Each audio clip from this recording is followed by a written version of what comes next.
Out tonight for the special meeting. It's a reminder that this meeting is recorded. I want to go ahead and get into it. So do I have a motion to approve the agenda as written? Motion. Do I have a second? Yeah. Okay. All in favor say aye. Or say Aye. say aye. Any opposed? Okay, moving on. And then I do not see anyone here for public comment. I do see you online, Scotty. Welcome. I do want to focus, I know that a lot has happened over with Earth Day and everything, but tonight I want to get right down to business and only discuss level of service tonight. So with that, let's get into that.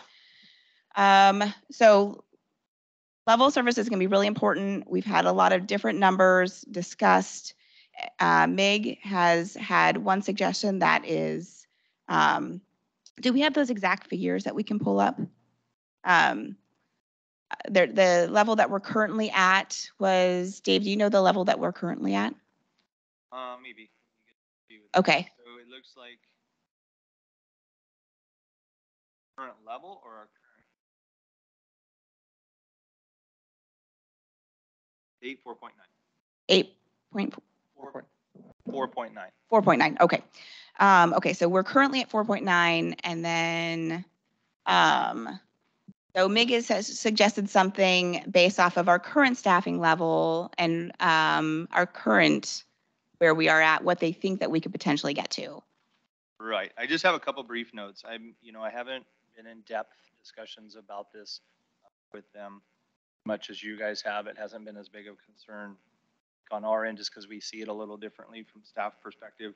But the basic numbers that I understand is currently we're at 4.9 right now. Our current master plan designates 5.4, so we're slightly behind that. New plan is proposing 7.9, and then the national average is like 12. So those are the numbers I know. Okay, perfect. So okay. All right, welcome, Jeanette.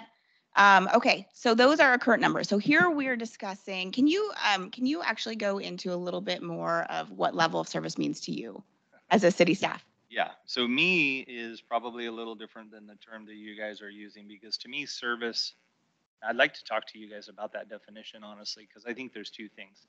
To me, there's quantity of parks that you're serving, and there's also quality of parks that you're serving. And so to me, a level of service that needs to be managed is quality of the parks and the amount of amenities that they have rather than just acres available.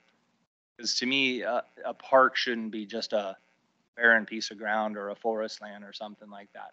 To me, I would rather see quality of parks. To me, I would rather manage with our funds. This is my perspective only. I would rather see this city have hypothetically 4 diamonds, like 4 of the best parks you could ever have, and a multitude of parks that you can't maintain or just weed infest, whatever the case may be. So, I'm not sure what you're kind of hoping to. I mean, I think that's. Is that kind of what you're looking for? Yeah. Well, can you tell me from a city staff perspective as well, what would it mean if, what would the plan be if we went to MIG's level of service for you guys? What would that plan look like? Well, that depends on the amount of amenities that you put in it, the types of amenities. Is it baseball fields? Is it, you got to look at the level of effort for maintenance. Terry can attest to how much time it takes working on ball fields. Those in particular, if you build a bunch of those, it takes more staff because there's a higher level of detail need to be put into those. So that's a loaded question to me because it really depends on what you're doing. Can you maintain it simply with a lawnmower, or does it require edging and flower beds or certain types of maintenance and stuff? Because then that requires more staff time. We're only 1.5 FTEs dedicated to our parks. We're dependent on part-time staff and stuff and our utility workers to help us keep up. And that's not a practice we want to maintain. That's a short-term practice because people who are ultimately should be working on your water lines right now are out working in the parks. And that's not something we can sustain, nor do we want to. So those need to be factored into this as we talk about this level of service. So is there a certain number that if we hit that number, we would automatically have to go to like a parks district? answer. that. Okay, right. I mean, I wouldn't say that Okay. because really, you don't have to have a park district if your parks fund can sustain its needs. Right. You know, if you have enough revenue to have enough staff, you don't need a parks district. Okay, so then we would, but is, I guess, like external funding, like if we were to go even at, so we're at one level, 4.9, MIGS was a bit higher. Is that manageable with the city, like how it is right now? I mean, because ultimately we need to buy more parkland with that, right? Correct. Okay, so then is that manageable for the city for how it is right now? Not with our current staffing. Okay. Okay. So, first of all, I want to make sure, I know, Paul, you have a like a great understanding of level of service, but I want to check in with everybody else and see where everybody is on where their understanding of what level of service is. Well, first, I'd like to talk as a 50-year planning, some on the committee. Yeah, let's go. So level of service is being inputted to the 50-year plan, and along with other land use needs, churches, blah, blah, blah, you know, and then how we're going to grow. And so if we say our level of service is X versus Y, that will drive the algorithm, and our open lands, our available lands inventory will change. So, and the 50-year plan is a 50-year plan. So they're trying to look at available lands, and then what does that mean to the urban growth boundary as we grow. So that's why it's so important that we try to get our desire proper here, because it will feed into the whole entire process. Absolutely, you're yeah. just saying that you think that the two plans obviously should align, right? Yeah. No, I'm not saying that at all. I'm saying that the number is one of the inputs to the available lands inventory. So for instance, if we, because they need to, the available lands inventory is comprised of many things, and one of them is parkland, okay, open spaces. So if we say that our desire is to be more than it is today, then our land use will change accordingly. And then we'll look at how many available lands we have to build housing on, et cetera. And that the whole equation changes. So for instance, if we said we don't need any more parks, well, then we'll have land for other things available. Does that make sense to you? It does, but you're locked into a certain amount of land available, period. So, I mean, if you're trying to exactly take away potential housing, turn it into parks or something, is that what you're saying?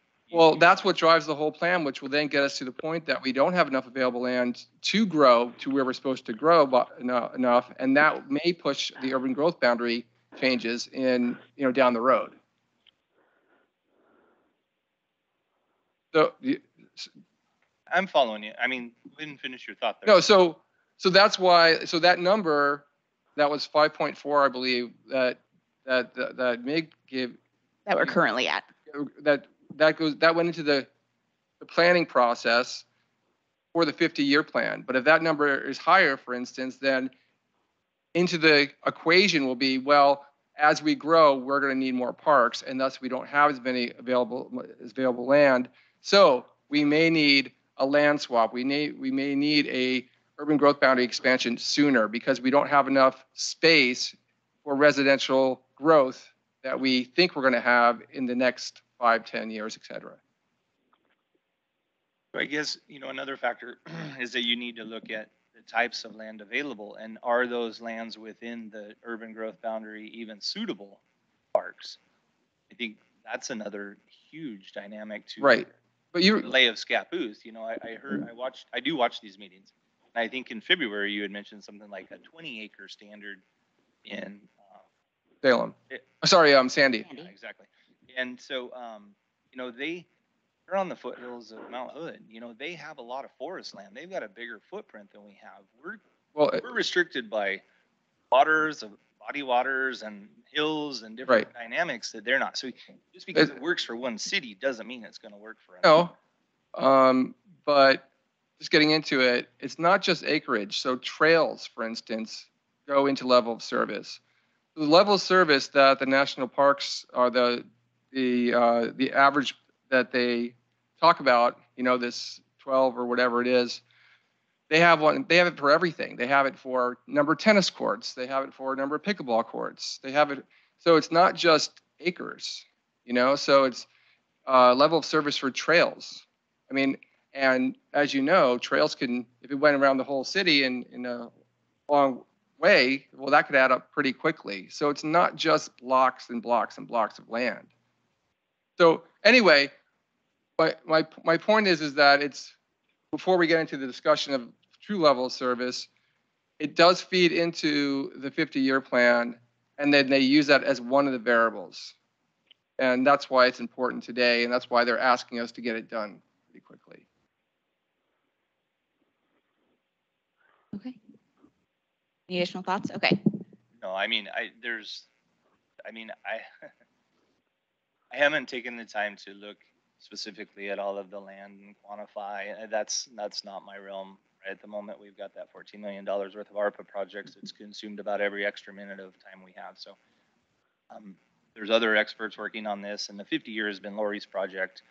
Haven't paid close attention to what's going on there, I'll be honest. So I hear what you're saying. I know there's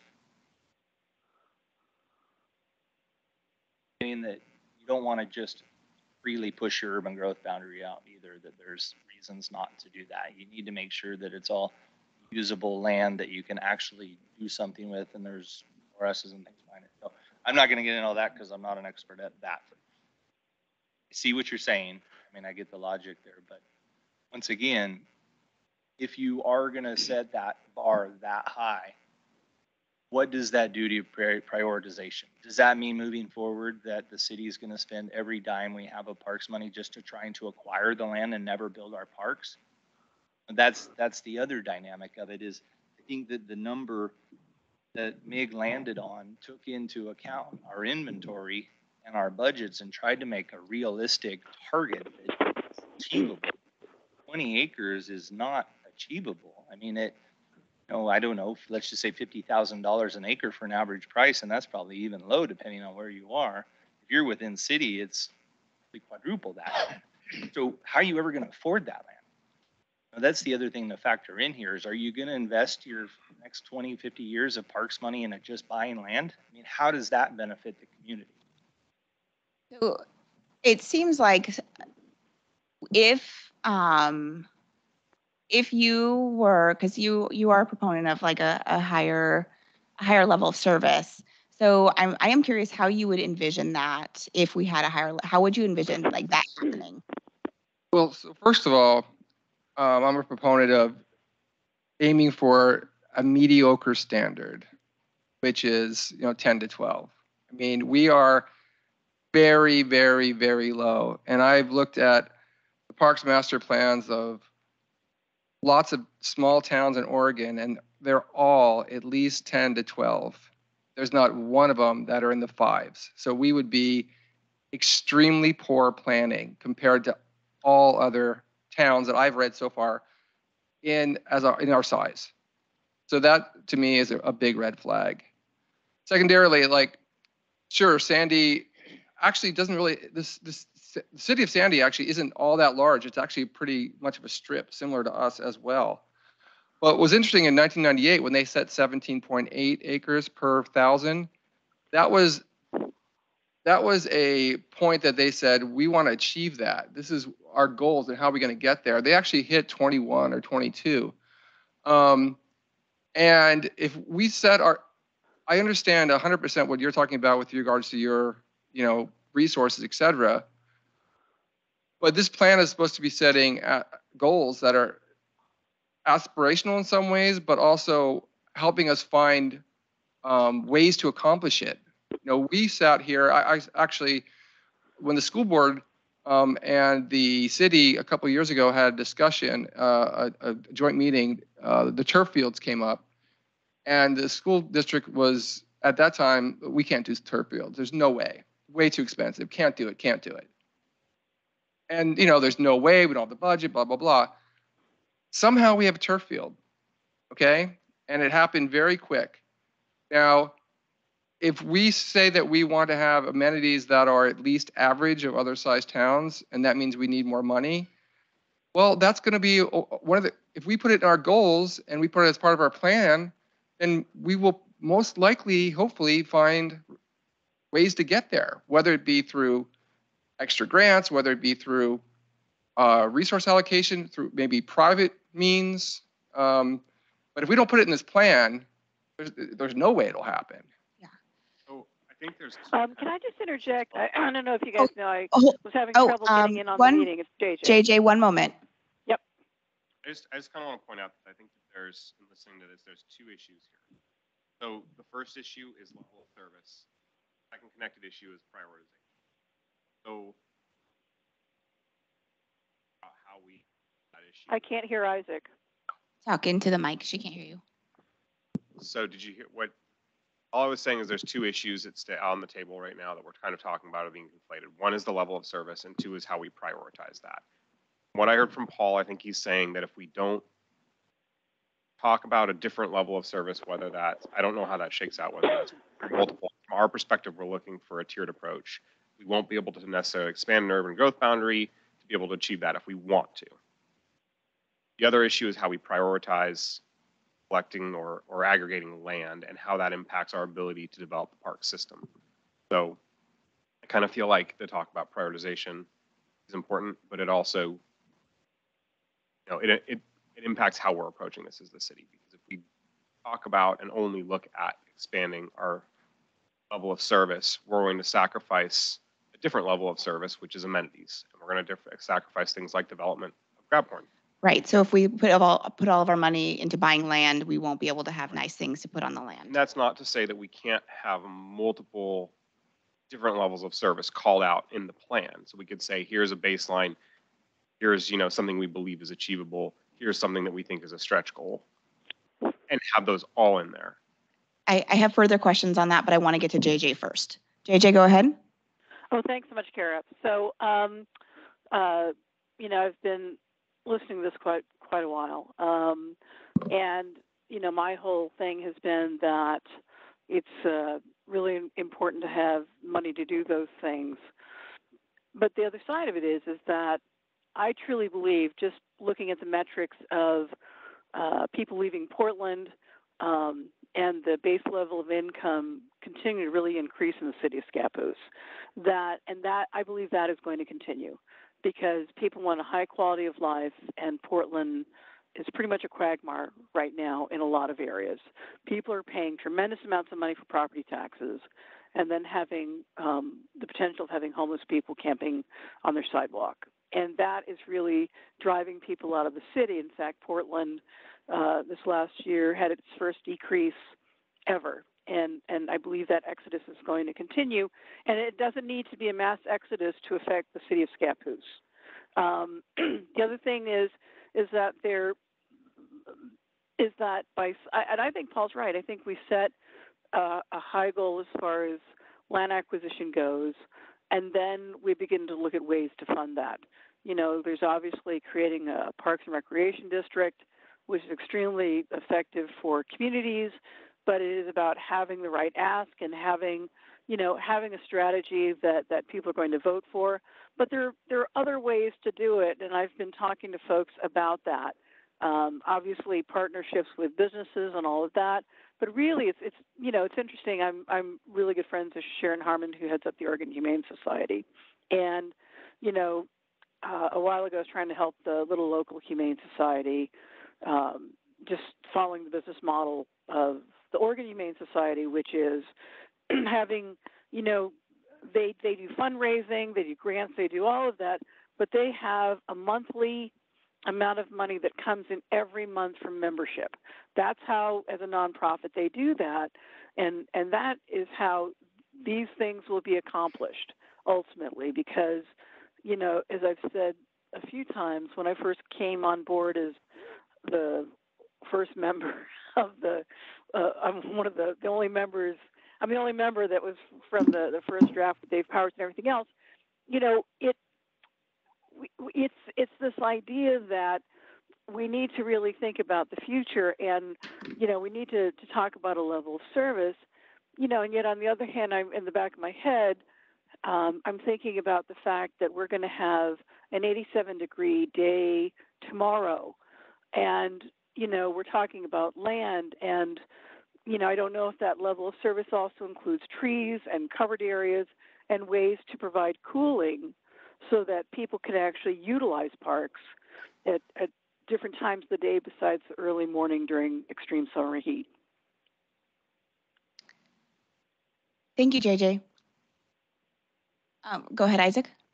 So I actually pulled up the Sandy Parks master plan to see what Paul was talking about. He's right. They do have a called out level of service of 22.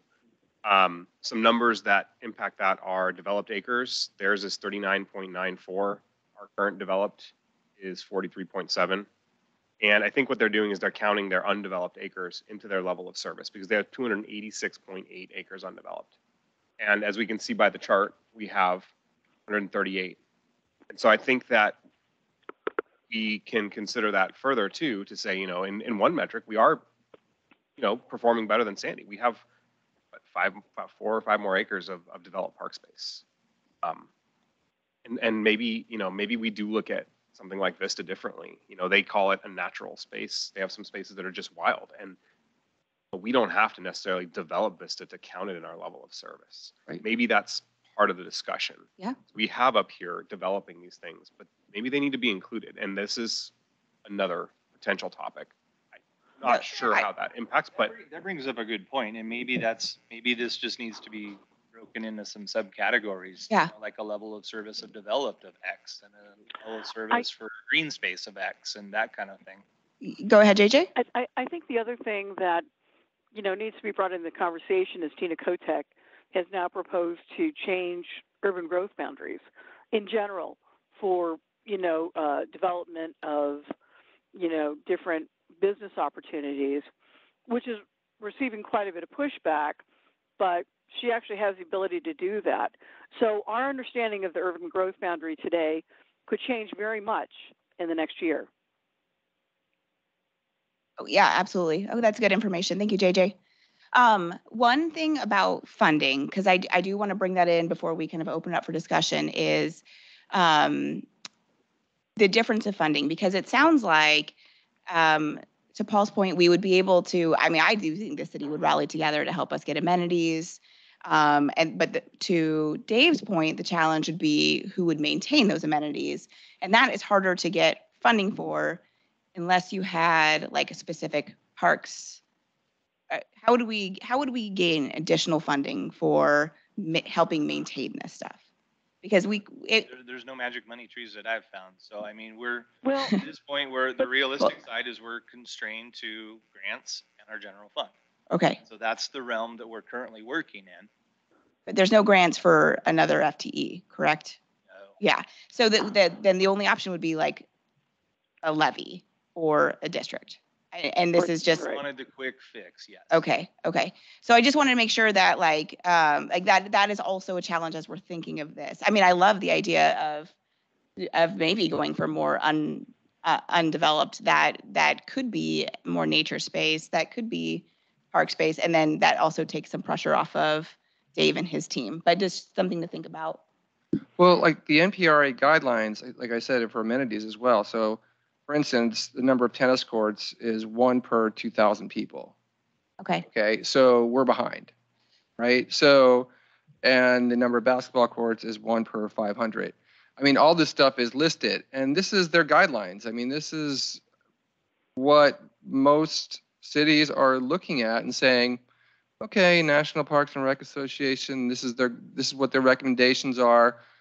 Let's at least shoot for that.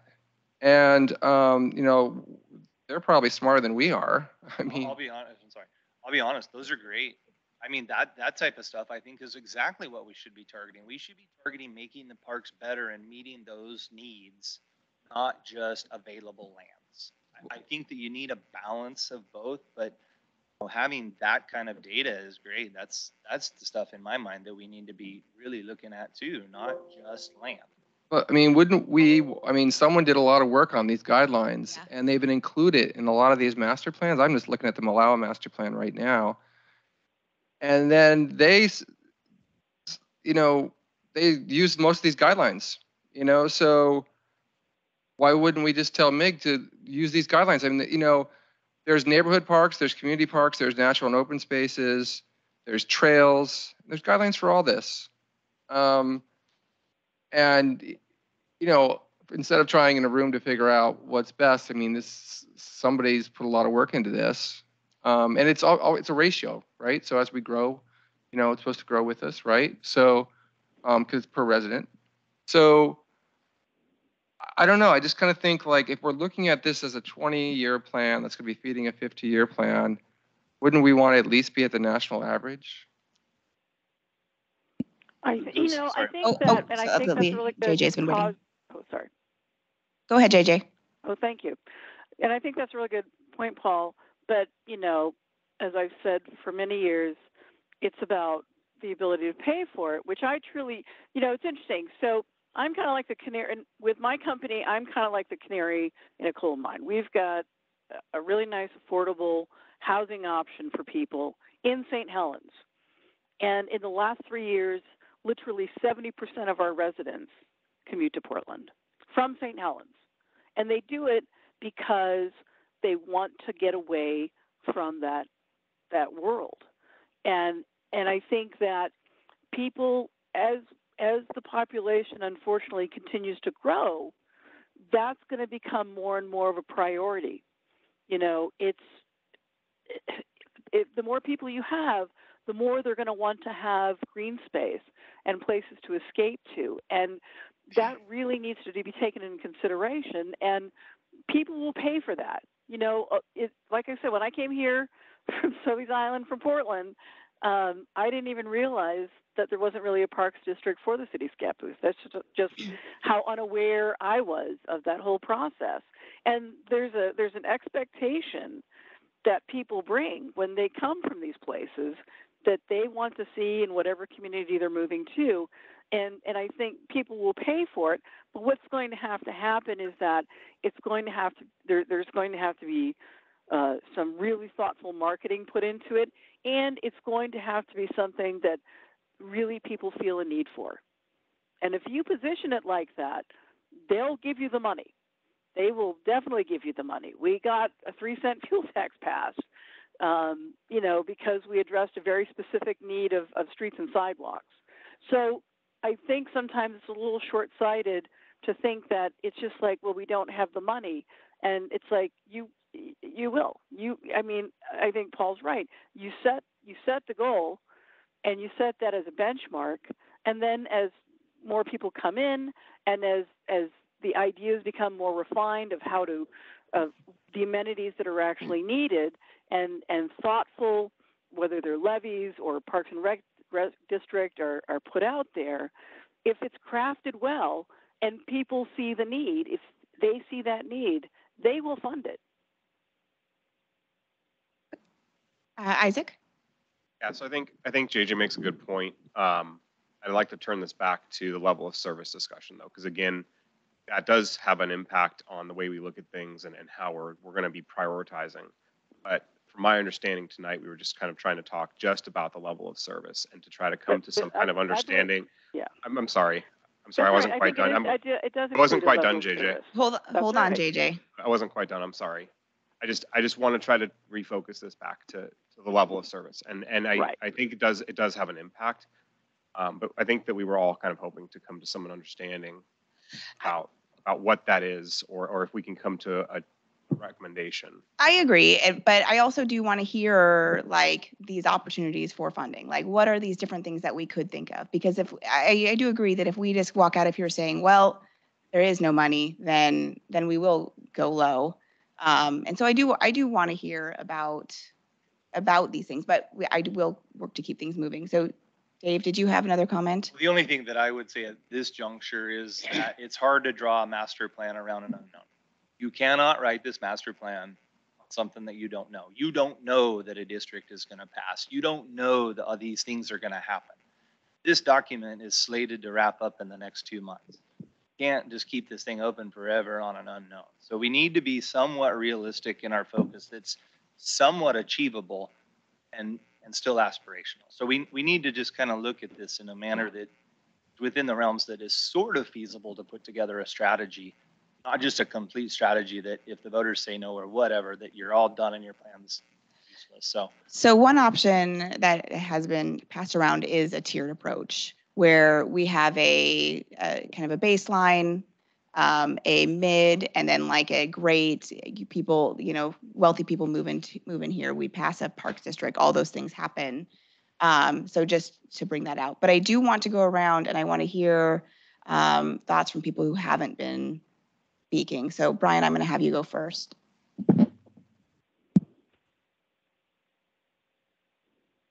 I'm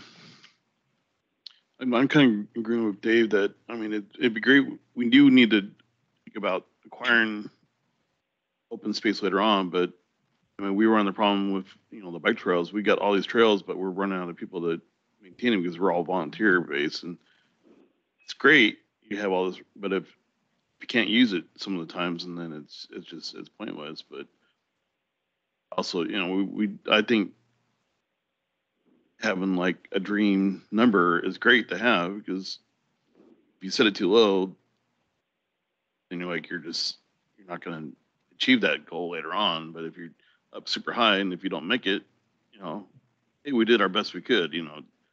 Maybe 20 is too high. 12 that'd be good. But we say we're going to shoot for 20. If we make 12, hey, we did national average anyway. So that's one way to look at it. So I think so. There is a concern though if we go too high.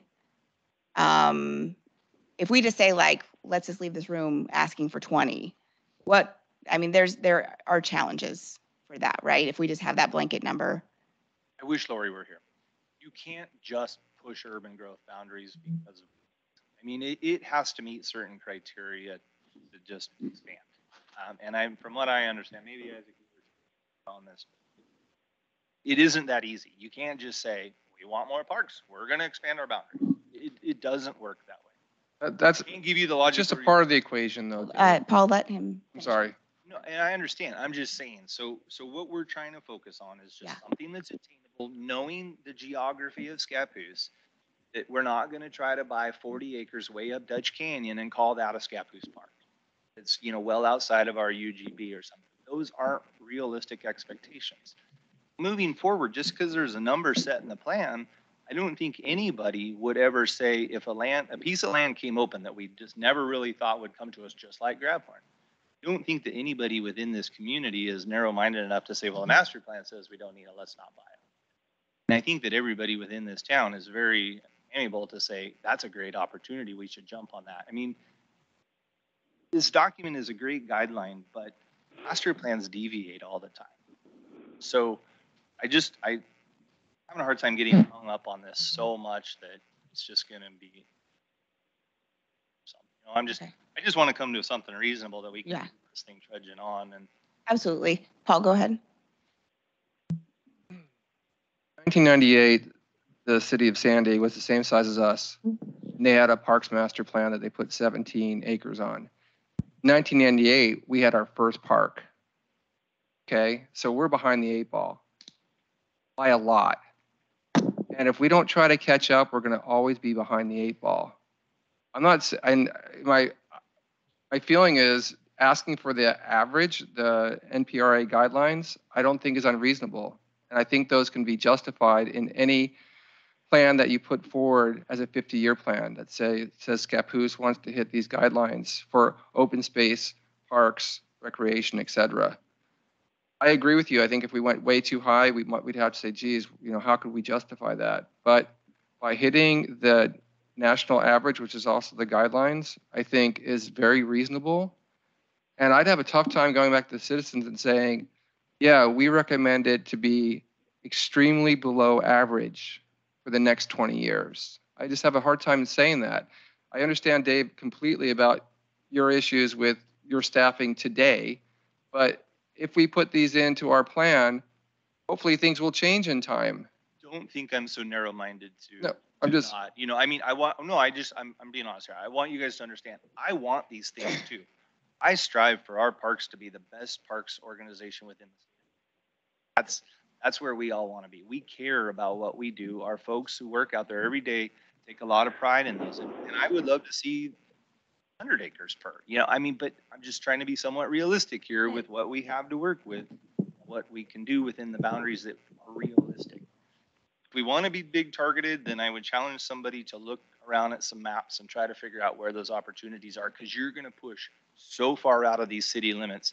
We only have little spots. We can barely find enough little parcels for pocket parks, let alone accomplish anything with any kind of acre. So if we're just talking about green space acreage and that accounts for your high level of service, that's easier to attain. But what we need to do is find that balance of amenities. And I actually really liked what Paul said about some targets for certain amenities at certain populations. I think those are great things that we should be striving for, to give people the things that they need within those parks, so that they don't just go sit out there and don't have anything to do. We have those amenities for them to take. All right, thank you. And my hope tonight is that, I mean, the reason I wanted you here, and I do want to hear about JJ and the things that she's seen for funding, is so that we can have a global picture when we are looking at this number, because I do want us to have this information. To me, it's one of the biggest things that we're discussing for the master plan. Okay, Terry, I'm going to have you. There is a lot of restraints at Scappoose, not only by the challenges of the rivers and the mountains, and the land is hard to come by. There's no doubt about that. And we're also challenged with, there is people who don't want to grow the city. And if that's the point, we should probably be looking for add some businesses. We've got that beautiful new commercial district out here with the new road. I don't know what we're doing to find businesses that could come to this city and actually grow, help the money problems. Yeah. But as far as the way I view problem is, you've got the land, you've got the 1,000 people, so many acres, and you've got so much money to work with. And obviously we need more money to grow and to buy more land and to take care of it. So kind of how I see it. So would you be in favor, like, I guess I want to have you end with what acreage, or what would your preferred number be that you would land on? And Brian, I'll go back to you to ask the same. Well, like I say, it's fairly restricted what we can and can't do. I mean, it would be great to grow the city, the urban growth boundary, but there's also people that are against that. That's a challenge. I mean, it would be great to say, okay, well, we're going to pull this many more people into the city. We're going to grow it by this amount of money, and we're going to buy this much more property. And that's, there's a lot of challenges to just saying that, what we can really do. I mean, yeah, there is one other thing that comes into, like, the Sandy is such a huge area, and they also did just take in a middle school or something. Just like we have a middle school. Yeah, we have a middle school. Bought it. How much are we going to grow if we get access to that property? Well, that property is 16 acres or so, current property. But that could be a part of our growth right there if that happens. But I think we're trying to solve these problems like in this room and like trying to add these things up. I mean, on the bigger picture, Scappoose is going to grow. Has nothing to do with even the part what we're saying in this room. I mean, the 50-year plan is a land use plan, and they are looking at expanding the urban growth boundary. I mean, this is beyond anything that we're going to discuss today. It's going to happen. They're estimating, I think, what, 1,700 people a year? Is that what it is, Isaac? 700? 1,700. 1,700. So, and this is not from us. That's from Portland State did a study on that, correct? So, I mean, we are going to grow, and all the more reasons why we're trying to get our hats in the ring right now to make sure that as we grow, we also have the amenities and the open space accounted for. But we can't be thinking too much like, oh, do we have a number of spaces, because it will affect, because we are going to grow. I mean, it's going to happen, and it will have, this meeting will have a very small little slice, but They're going to be putting together all types of studies and everything else, and whether it be land swaps or whether it be extensions to the urban growth boundary, in time, that's going to happen to our town. Thank you, Paul. Brian, I'm going to go back to you. So what, based off of this conversation, like what level of service would you be in favor for at this time? So we're at 5 right now. You're at 5.4, but that's only developed parks. Okay. I mean, do you want to think about it? I think on like 10 to 12 right there. Okay. I mean, I think 10% would be more than doable in 50 years. I mean, if we're 50 years, I don't see why we wouldn't be able to meet. I mean, so Okay. I think we could probably go higher than that, but I think 12 is a good shoot for. So. Okay. Scotty, I'm going to go to you. Yeah, so so many thoughts. I love the idea of having these guidelines by the NRPA. I think that they are great guidelines, but I think something that often gets missed is that those guidelines are national, right? So it applies to communities big and small, and each community provides its own opportunities and constraints. And I think what I'm hearing from the city is that right now, at this point in time, we have a lot of constraints, and I think I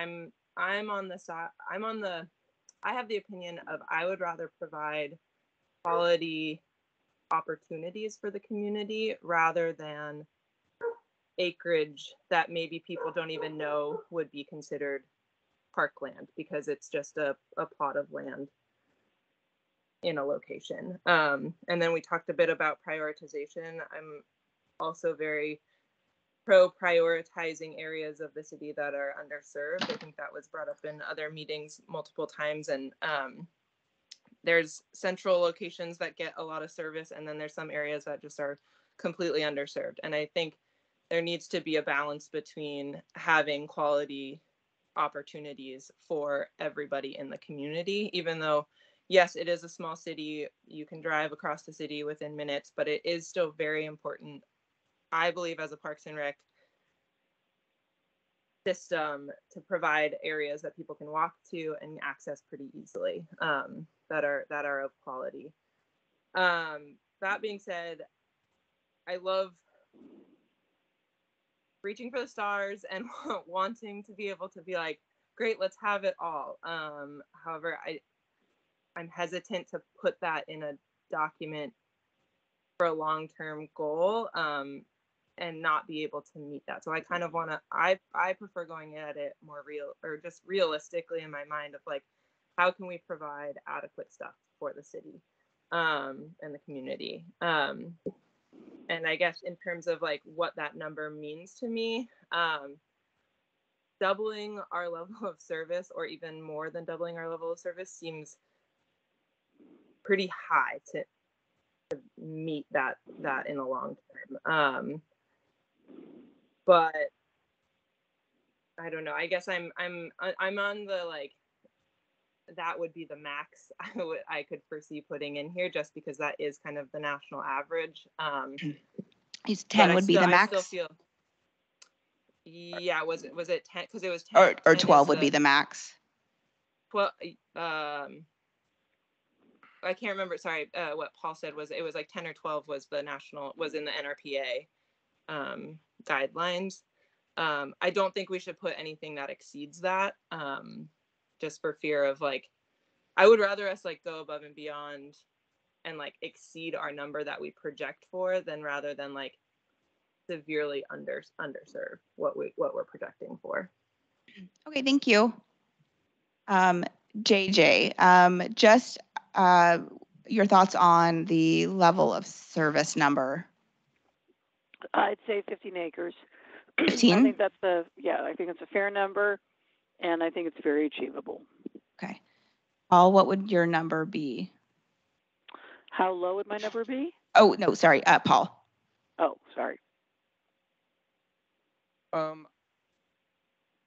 I just think that we should be going after the national average. And I think there is some disconnect between how we are saying what we have versus how they calculate it. So we might not be as far off given Vista and some of the other spaces. And we are paying consultants to, do this work for us. I mean, it seems like, we could ask them to compare the NRPA guidelines with and how they calculate it with what we have today, and actually come up with a meaningful number. I mean, if it's 10, for instance, which is the average, we might be closer to that, Dave, because we would include Vista as open space, for instance. And then that also alleviates the issues of, resource-wise, that open space doesn't take as much care and resources as ball fields and stuff like that, right? So my suggestion would be not necessarily the number, but we hit the national average and we use the guidelines in accordance to how they've been set up. Okay. Ian. I think I've heard kind of reiterate a number of things people have said so far. Communities grow. It's just a natural thing. They grow, they mature, they develop. And with that, businesses come in to serve the amenities that the new population and the old population require. And so you look at it that way and you broadcast over under our park system, we are void of that currently. And if we begin to project the growth in a master plan sense, and we don't strive for at least a level of service in our amenities and our ability to get out into open space, whether that's just a hiking trail. I mean, not all parks are heavily developed. There's nature parks, there's hiking trails, there's large expanses of forest in some communities that count as park space. And it gives the resident a different experience versus going to a heavily developed park that has basketball courts and kids playing all over playgrounds. And so as communities grow, these levels of service, these amenities, the spectrum of them grow as well. And so what I'm trying to say is that I do believe we should be shooting for at least the national average. That's simply average. If we want to tell our residents of this community that we want to be average at best, if we want to tell them we don't want to be average. You live in Oregon, go out, leave the community to go do park space somewhere else, right? I don't think that's what anybody in this room wants to say. Part of a healthy, striving, vibrant community is being able to walk to a park. And as our community develops, and if we're really starting to talk about how this master plan will integrate into the 50-year master plan, as our community develops, we need to understand where those parks are going to be, specifically neighborhood parks and community parks. Because we're already seeing in the assessment for this master plan, a number of spots in this community that are already void of park spaces. And that's because there was not a plan set in place years ago when those parts of the community were developing. So as we move forward, to be able to create a vibrant, active community where people can engage in their parks within a couple blocks walking, we need to have that in our plans.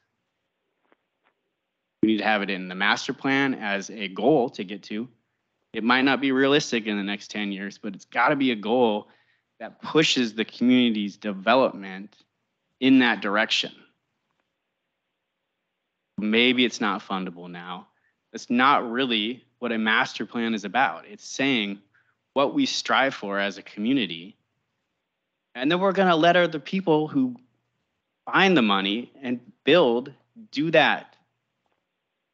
A master plan is not a written contract that says you have to buy more land. It says, hey, continue to seek out opportunities when they become available. Continue to seek out opportunities when you're looking at a change in the urban growth boundary or when you have a large private citizen who wants to donate some land, those are opportunities that you need to continue to seek out. So I think our master plan should strive for at least 12. And if I'm looking up here, just bringing Vista in, we're there. It's not a challenge. Vista to me is hiking trails, biking trails, and just getting out in nature and like touching some wet soil and moss, you know? That's a park. Isaac? That actually makes, so I'm a resident of Portland. I spend a bit of time in Forest Park. It actually is a little bit synonymous. We've got this big park where you don't really have good access, but it still counts as park space. I guarantee you. I mean, walk over the St. John's Bridge, there's not a place to park my car and get into Forest Park, but it's still a park. And so maybe we are looking at this a little bit the wrong way. Maybe it is developed to where, I don't know. Go. Yes. Which segues right into where I was going to ask. And I don't know that it's beneficial to MIG, but I feel like within the realms of this group, it's beneficial to establish a two-part kind of level of service. One is developed with amenities, and then some sort of a green space acreage target. You know, like you said, if you develop Vista, yes, that's 80 acres. You're not going to use it all. I mean, it's not going to all be amenities. It's going to be trails and things. So I guess maybe that's the disconnect, is like, maybe we need a clear vision of how much green space level of service we want moving forward versus the amenity stuff. Because if you read through some of the stuff that MIG's already sent out, to hit those targets, you're pushing clear out by the airport. You're pushing clear up Dutch Canyon. You're going out, and you're not making these parks within a walk anymore. Drive-to parks and stuff. So you look at that holistically and start to figure out, okay, we don't mind driving a mile to a green space park that's got pathway system and to get that quiet, tranquil zone, to get away from the ball fields and the noise and the stuff. So does that make sense? Maybe we look at this two-part and just so that we can come up with a funding strategy for both. So we can start to identify it requires X amount of dollars to build and maintain said type of, community park, neighborhood parks and things. And then a certain amount of money for the purchase of the land and green space, or when those opportunities come forward. So it seems, I think that's a really good way to look at it. And it seems like we've all kind of come to agreement that everyone would at least like the average, right? Like we want the basic, but could we leave here tonight saying, and everybody chime in, could we leave here tonight saying we want the average to be a combination right now of developed and undeveloped parks? And then we just need to, at some point in time, be able to prioritize or add in how much of that eventually gets developed. Paul, your thoughts? I have one comment with Dave real quick. Yeah. So Dave, what you just said about the airport and what you just said about Dutch Canyon, those are examples of what Ian just described. I've seen renderings that they want the airport industrial area to be almost a city over there, with 20 some buildings. And we should make sure there's a park there. Where Dutch Canyon is, there's been talk of a land swap that we would, urban growth boundary, take that land and swap it with land south of Callahan, I think is where it is. So if we had said that there must be a park there, that's going to assure that that park's going to be in that new land swap area.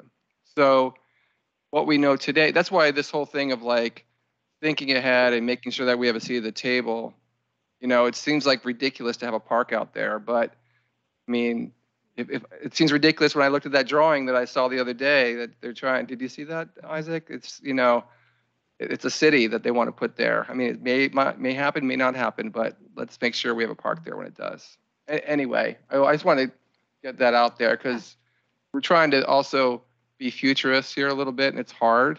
But remember, this is a 20-year plan. Yeah, absolutely.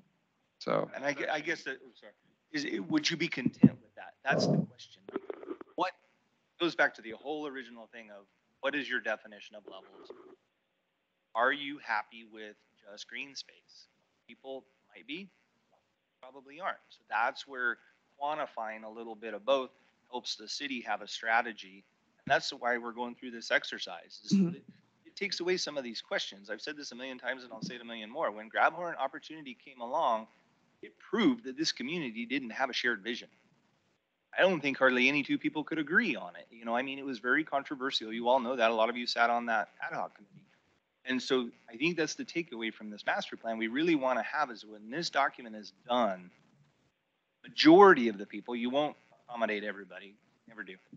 Majority of the people will agree with its findings, and that's somewhat of a roadmap moving forward so that we can say the people spoke and we're going to work on buying this land, and we're also going to build these amenities, and we're going to maybe follow those guidelines of a tennis court per 2,000 population, whatever that is that we want to quantify.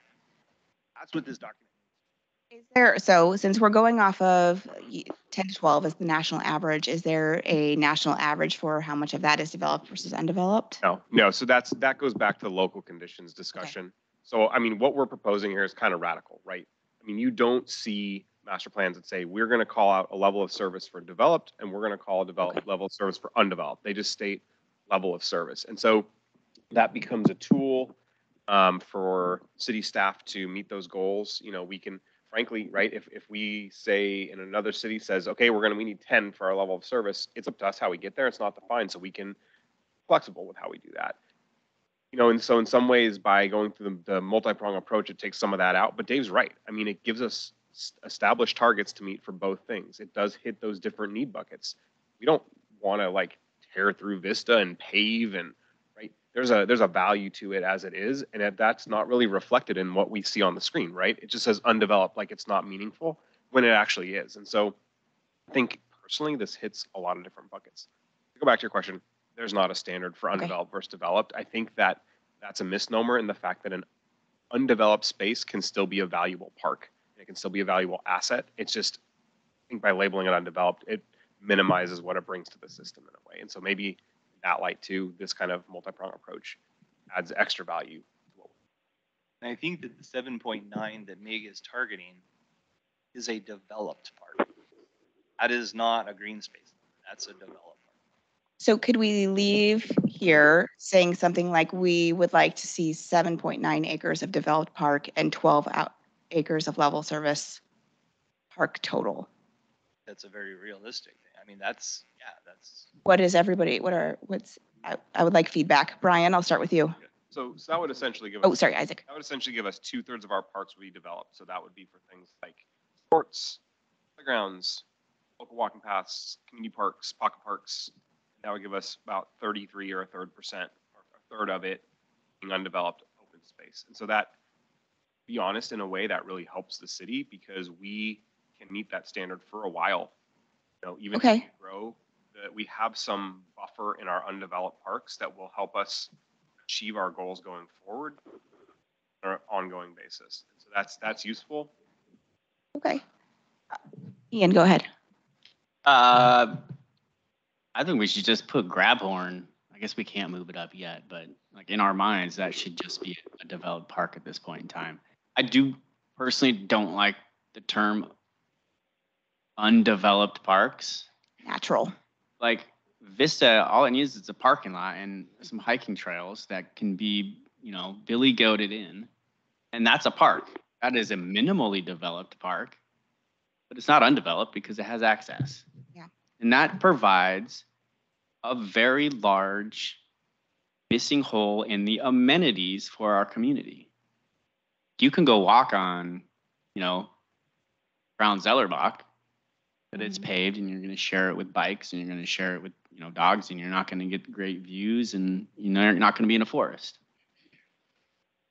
I would be more like saying minimally developed or something. I like that. I prefer that as well. Because then it is developed in a way. It's developed in a way that is appropriate for our community. It's appropriate for our public works ability to maintain it at the moment in time.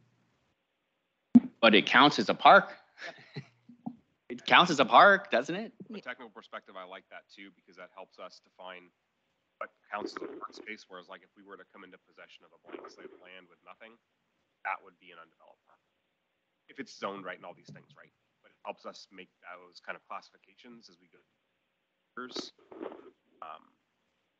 Okay, yeah. So I would say that, or I would say, let's make a goal and say in 20 years, Vista, Commerce, and Grabhorn are all going to be developed parks. And that way this master plan can basically say we're going to have, if I'm reading this correct, 15.6 acres per thousand. Or When you say developed, do you count minimally developed as developed? I would. I mean, not every park has to have sports fields and restroom facilities. And so in that scheme, maybe we need to make some more qualification about developed being a bucket with minimally developed, fully developed, or something like that. I think that would be helpful. Yeah. So okay. My understanding of level of service and the national standards, and you can see on here, it's broken down. So there's neighborhood parks. That's your smallest level of park, right? That's your neighborhood access. You just walk down there to take your kids to play on a park swing. Then you have community parks. They're usually larger, right? And then there's this special use sites is kind of maybe where we're getting off track a little bit. But as you know, there's different amenities in a neighborhood park than there is in a community park, and so on and so forth. So as level of service is concerned, and that gets back to like how many tennis courts are there, how many basketball courts, that's all sort of built into the neighborhood parks. So if we look here, Scappoose is a little bit void on neighborhood parks right now, right? We're addressing that in the master plan right now. I forgot where I was going with this, but part of those parks is also like a nature park. And maybe that's what we call Vista. Nature space. It's Scappoose's nature park, but it's a park nonetheless. Terry? A question, how would Forest Park compare to Vista Park? They're pretty similar. I mean, so Forest Park is far larger. There are some dedicated places you can park and access some amenities and trails, but a lot of it is just kind of there naturally in the community. So if you go up towards the St. John's Bridge, you're going up that hill, you're going to notice about 2/3 of the way up by the house, just over that bridge, there's like a little trail.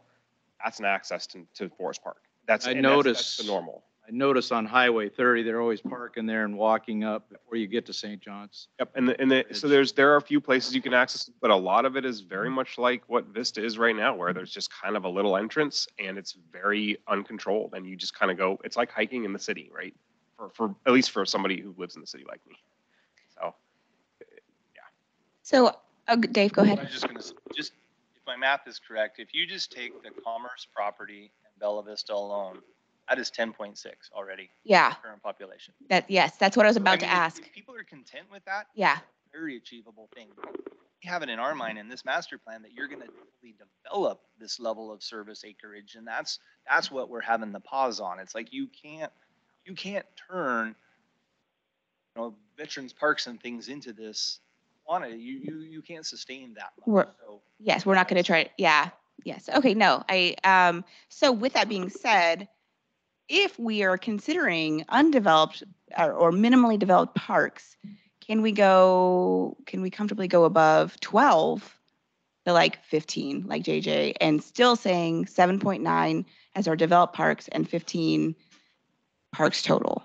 Or so that's where I was. Yeah, I mean, you certainly could. I think the first thing on my mind of that is just, again,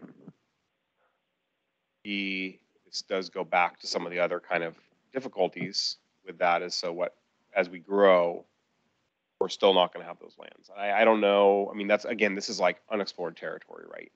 Where we're kind of shifting all of our focus about how we think about level of service. Yeah. It is natural. I figured that we would probably have this part of the discussion at some point as soon as I mentioned different levels of service. I don't know. Hard, like Paul said, right? To be futuristic, it's really hard to know what happens in the future. I mean, we would be close though, right? I mean, it's definitely like where I thought we were at the very, very beginning of this conversation is very different than where we are now.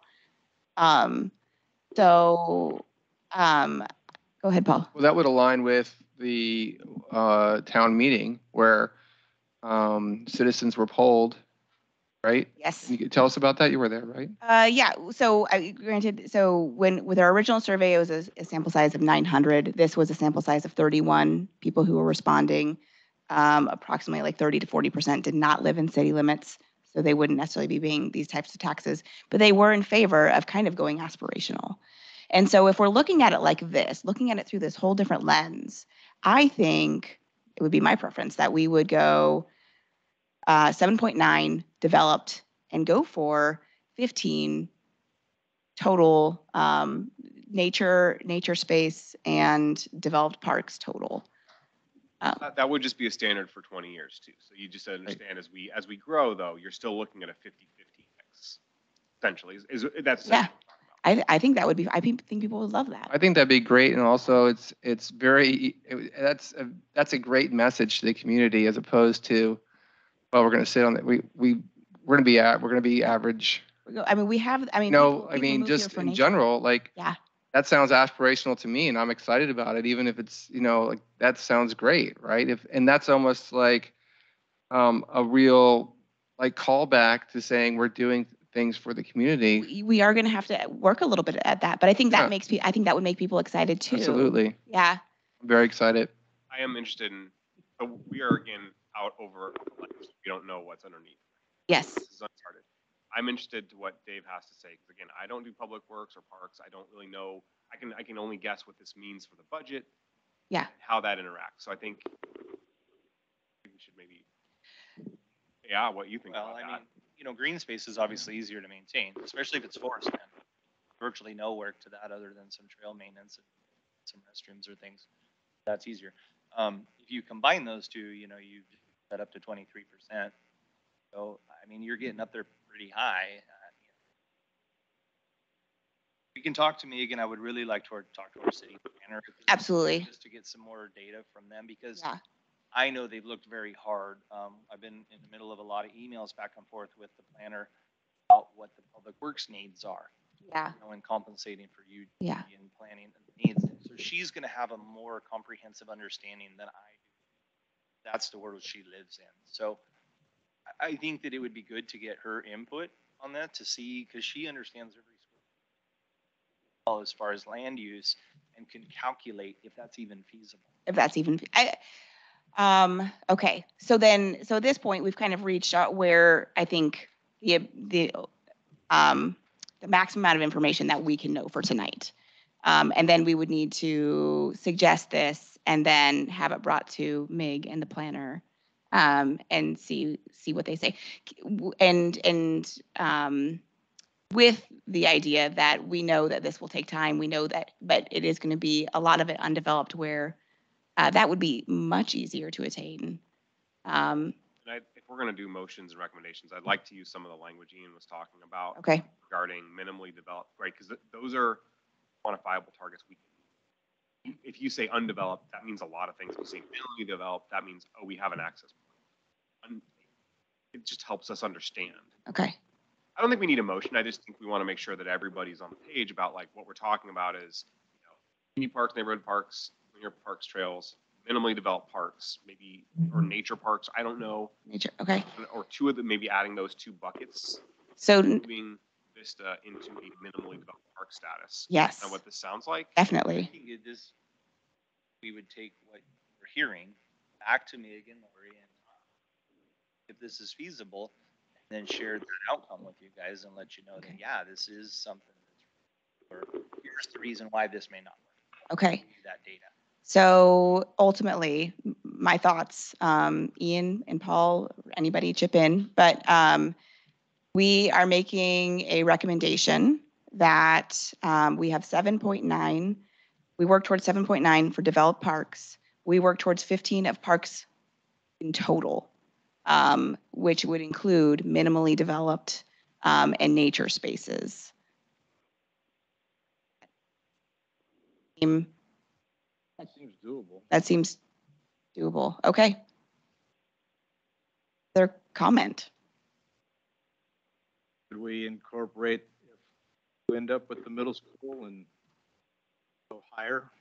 I wouldn't say so. Not I think where we're at, I think We can always 15 go is, out, we can always go higher. we could, yeah. I mean, we don't have to put it in the plan, but if that's an opportunity, like Dave Yeah. said, we're not going to just I don't turn think away because of the anybody, master plan. if the middle school shows up on our doorstep, I don't know that anyone's gonna. So that gives yeah. us wiggle room too. Yeah. You know, we tried putting the schools and their parks in the plan last time, and all we saw was that that didn't really work out because Yeah. it gave us a false sense of what our actual level of service was. If it came available, again, going to Dave's statement, you know, if they're like going to negotiate, we'll snap that up in a heartbeat. Yeah. Do that. Bear in mind, though, that is extremely valuable land. Yeah. How would we pay for it? Yep. You know, we don't have cash sitting in a bank account ready to buy land. So I don't want people to think, oh, if that comes open, we got this. You know, that's It's another discussion. Yes, the way I look at it is, I mean, I know there are lots of people who are looking at it, including like, I know city council and the mayor is talking about it. I know the city's talking about it. So I think if the school district made it reasonable, I have every reason to believe that. I think that, and I don't know, I'm not sitting here because I'm not privy to that information, but really would be shocked if the district wouldn't utilize that for their sports and their needs. If they're truly moving things around, I think they're going to keep it within their own inventory and utilize it. So personally, I wouldn't get my hopes too high on that. Yeah. Learn more if the bond passes. Yes, yeah, that's all coming. So let's not spend too much time on that. Okay, Isaac. I just want to be clear. Looking at targeting a level of service for 7.9 for developed parks, Yes. a level of service for 15 total, which includes nature parks. And minimally developed. Minimally developed. Yeah. Is this, and what that will allow us to do, Vista, and move it into the current level of service and take these other properties and move them into the current level of service potentially. Yes. As minimally developed or nature. Yes. Do I have any, all in favor? That doesn't have to be a full recommendation. I think. Anybody opposed to that then? Yeah, I guess really is the question. Is there anything in there that doesn't sound good? Or are we missing anything? Okay. Is that essentially what the farthest right column is saying, what we want in 20 years anyways? Farthest right column is the there's total additional acres. 12 and a half acres of neighborhood parks, which we, doesn't fall under Vista, Commerce, or Grabhorn. That assumes that in 20 years, we have expanded the UGB and that we have identified a couple of tentative areas where we would put some neighborhood parks as we develop. So as the UGB expands, if there was an opportunity at property or as development happened, or maybe another developer comes in and is doing a build, that's where we would look for the nature park or the neighborhood park. Yeah. I get it, but under the community parks, develop Grabhorn properties, the 9.5 acres that we're saying in the next 20 years for community parks, that's what we want, right? That's what this master plan is saying. Tell me if I'm wrong. The neighborhood parks. We're setting level of service, which is a ratio. So That's what I'm trying to understand. Are we hitting this level of service already? Yes, that's essentially what we're doing.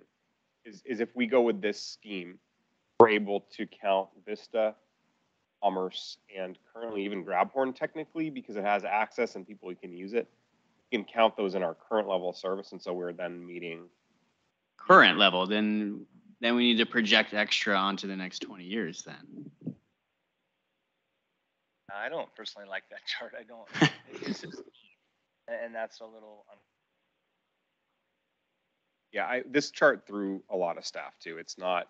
I don't personally like it. It's not a. So I think that's what it's going to say. It's going to up our existing level of service. Yes. But it's not going to then double up it again for what our 20-year look ahead is. You're meaning that it won't stay proportional for the next 10 years till we hit the master plan again. Right. Because we add 1,700 people, that changes the. But it doesn't because it's also 1,000. So again, if the target is 15 as the population grows, we're going to try to. So as we grow, if we add 1,000 people, we're looking for 1.5, 10.5, or whatever the number is. I think that's what I was getting at. So it will. Instead of saying this is the exact number, it's more like this is the ratio that we're targeting. Yeah, and that's what's missing is that the level of service isn't 50 acres, it's acres per 1,000. that's how it should be expressed, and it's not really clear here. It's kind of a conflation of acreage and acres per thousand Yeah. in here. All right. Any additional comment or anything opposed to our to what we came to tonight? Nope. All No, I right. just wanted to say earlier, I guess you guys didn't see my hand raised. This is Jeanette. Hi, Jeanette. Sorry, no, we have something up on the screen. Go ahead. No, I just wanted to say, you guys were talking about the district. I believe in June, the district and the council will be meeting, so there would be a discussion. Yes, July 17th. Is it July? I thought it was June. Maybe it is July. July 17th. 17th, Tim you're Porter. right. Tim Porter will discuss shared use, potential shared use between us and the school district. Yes. Yep. And I think you guys came up with great ideas, so very happy. Thank you. Yeah. Okay. All right. Let's call it a night, everybody. Thanks so much for showing up tonight. Thanks. Good night.